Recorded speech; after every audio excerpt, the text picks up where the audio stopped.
16 shkurt. Kush thoni ju se jam unë? Dhe Simon Pietri, duke u përgjigjur, tha: Ti je Krishti, biri i Perëndisë së gjallë. Dhe Jezusi, duke u përgjigjur, i tha: I lumi je, o Simon Barjona, se këtë nuk ta zbuloi mishi dhe gjaku, por Ati im që është në qiej. Mateu 16 deri në 17. Kur lexojmë Ungjillit, bëhet e qartë se kur njerëzit u takuan me Jezusin e Nazaretit, rrallëherë reaguan me asnjë anësi dhe respekt. Fjalët dhe veprat e tij frymëzuan dashuri dhe përkushtim të thellë, por edhe frikë e urrëtie. Si mund të shpjegohet vallë një larmi e tillë reagimesh? Në këtë bisedë, rrugës për në Cezaren e Filipit, kur Pietri u përgjigj Ti je Krishti, ai foli, siç ndodhte shpesh, jo thjesht për veten e tij. Fjala që përdori për të identifikuar Jezusin ishte Kristos, që në greqisht do të thoshte Mesia ose i vajosuri. Në të gjithë beslidhjen e vjetër, Perëndia kishte vajosur mbretër, gjykatës dhe profet.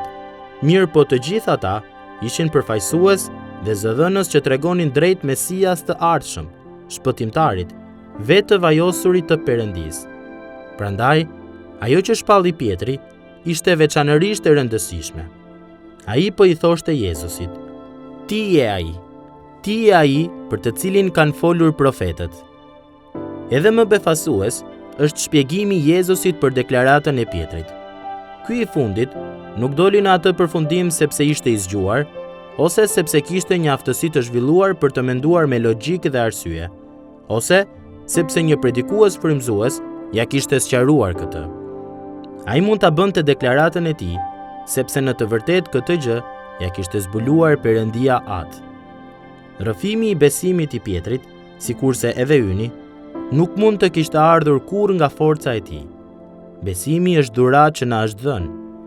Kjo bisedë mes Pietrit dhe Jezusit është një shembull konkret se si fryma e Perëndisë e merr fjalën e Perëndisë dhe e sjell atë në mendjen dhe zemrën e dikujt, në një mënyrë që e bën atë të shpallë se Jezusi është Mesia, Krishti. Ashtu si për Pietrin, aftësia jonë për ta shpallur Jezusin si Zot dhe Mesia nuk është vepra jonë, është dhurata e Perëndisë. Nuk është prej veprash, që të mos mburret kush. Efesianëve 2, 8 deri në 9. Nëse besimi ynë do të ishte rezultati i aftësisë sonë intelektuale, ose i inteligjencës sonë emocionale, ose i mirësisë sonë morale, ne mund të kishim besim. Ne mund të mburreshim në veten tonë. Mirë po, në ditët e mira, kjo do të na bëj krenar, ndërsa në ditët e këqija do të na bëj të brisht. Jo, besimi ynë mbështetet tërësisht në dhuratën e Perëndisë. Prandaj siguria jonë gjendet vetëm tek Ai. Prandaj jemi të përulur në ditët tona më të mira dhe të sigurt në më të këqijat.